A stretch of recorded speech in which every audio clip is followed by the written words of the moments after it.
Hi friends, welcome to Rani's kitchen. Sunday వచ్చిందంటే రకరకాల non veg కర్రీస్ని prepare చేసి పిల్లలకి పెడుతూ ఉంటాం, ఫ్యామిలీకి సర్వ్ చేస్తూ ఉంటాం కదా. కానీ నాన్ వెజ్ కర్రీస్ వండేటప్పుడు బాగా స్పైసీగా, కారంగా, కమ్మగా ఉండాలి కదా. దానికోసం మసాలా దినుసుల్ని కరెక్ట్గా వేసుకుంటేనే దానికి ఉన్న టేస్ట్ అనేది మరింత వస్తుందండి. ఆ ప్రాసెస్ అంతా చూద్దాం. వీడియోని మధ్యలో స్కిప్ చేయకుండా లాస్ట్ వరకు చూడండి. కేజీ చేప తీసుకుని శుభ్రం చేసుకుని ముక్కలుగా కట్ చేసుకుని ఉప్పు నీళ్ళతో కడగాలండి. నీచు వాసన అనేది పోవాలి అంటే 2 టేబుల్ స్పూన్లు వెనిగర్ వేసుకోండి. కడుక్కునే వాటర్లో వెనిగర్ వేసుకుని చేపను శుభ్రం చేసుకున్నామంటే నీచు వాసన అనేది మొత్తం పోతుంది. ఇప్పుడు మీడియం సైజు 2 ఉల్లిపాయలు తీసుకుని సన్నగా కట్ చేసుకోండి. 2 పచ్చిమిర్చి కూడా సన్నగా ముక్కలుగా కట్ చేసి తీసుకోండి.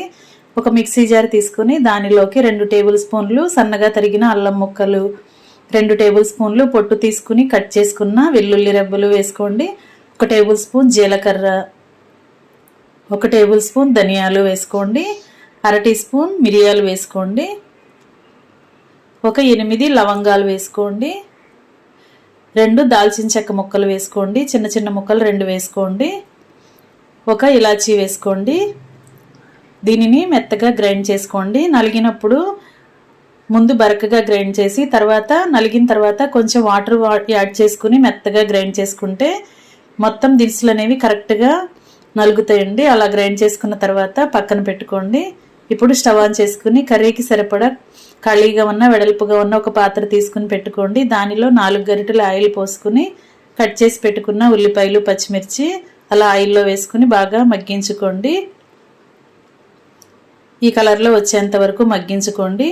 ఇప్పుడు ముందుగా గ్రైండ్ చేసి పెట్టుకున్న మసాలా పేస్ట్ అంతా కూడా అలా ఆనియన్స్లో వేసేసుకుని బాగా ఫ్రై చేసుకుంటే ఆనియన్స్తో పాటు ఆయిల్లో బాగా ఫ్రై, పచ్చివాసన అంతా పోయి మసాలాకి కమ్మటి వాసన అనేది వస్తుంది. అంతవరకు కూడా బాగా ఫ్రై చేసుకోండి. ఫ్లేమ్ని సిమ్లో పెట్టుకుని మాత్రమే ఫ్రై చేసుకోండి, అడుగునంతా మాడిపోకుండా ఉంటుంది. అలా మొత్తం ఫ్రై అయ్యి ఆయిల్ అంతా రిలీజ్ అయిన తర్వాత కట్ చేసి శుభ్రం చేసి పెట్టుకున్న చేప ముక్కలన్నీ అలా వేసేసుకుని టేస్ట్కి సరిపడా సాల్ట్, 4 టేబుల్ స్పూన్లు కారం వేసానండి. మీరు మీ ఘాటుకి తగ్గట్టుగా యాడ్ చేసుకోండి, కానీ స్పైసీగా ఉంటేనే కర్రీకి టేస్ట్ అనేది బాగుంటుంది. 4 టేబుల్ స్పూన్లు కారం వేసిన తర్వాత 1 గ్లాస్ వాటర్ పోసుకోండి. ఒక 1/2 లీటర్ వాటర్ ఉంటాయి, వాటిని అలా యాడ్ చేసుకుని మూత పెట్టుకుందాం.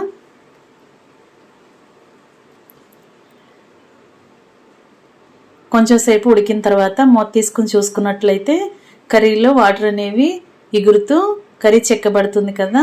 ఇప్పుడు గరిటెను మాత్రం అసలు పెట్టకుండా ఒక క్లాత్ పట్టుకుని కళాయిని మొత్తం ఇలా రౌండ్గా వీడియోలో చూపిస్తున్న విధంగా కలపండి. అప్పుడు మసాలా పేస్ట్ కానీ కారం కానీ కర్రీ మొత్తానికి కలుస్తుందండి. ఇలా గ్రేవీ చెక్కబడుతున్నప్పుడు సన్నగా తరిగి పెట్టుకున్న కొత్తిమీరను కూడా అలా వేసుకోండి. ఒకసారి సూప్ని టేస్ట్ చూసి సాల్ట్ కానీ కరెక్ట్గా లేకపోతే మీ టేస్ట్కి తగ్గట్టుగా యాడ్ చేసుకోండి. ఇలా గ్రేవీ అంతా కూడా చిక్కబడటం స్టార్ట్ అయింది కదా. ఫ్లేమ్ సిమ్లో పెట్టుకుని మాత్రమే ఉడికించుకున్నట్లయితే అడుగున మాడకుండా కర్రీకి టేస్ట్ అనేది మంచి టేస్ట్ వస్తుందండి. ఈ విధంగా ముక్కల మొత్తం కూడా ఉడికించుకోండి.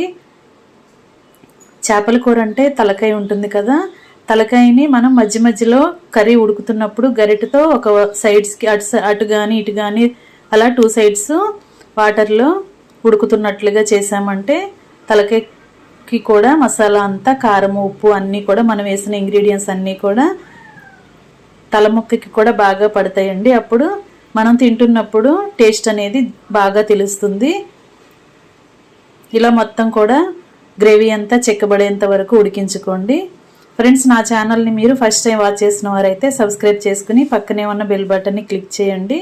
నేను పెట్టబోయే రెసిపీస్ అన్నీ మీ ఫోన్కి నోటిఫికేషన్కి వస్తాయి కదా, ఓపెన్ చేసి చూడవచ్చు. అలాగే రెసిపీస్ కానీ ప్రాసెస్ కానీ మీకు నచ్చితే కుక్ చేసి సర్వ్ చేయండి. మరొక రెసిపీతో మళ్ళీ కలుద్దాం. Thanks for watching. నేను మీ రాణి.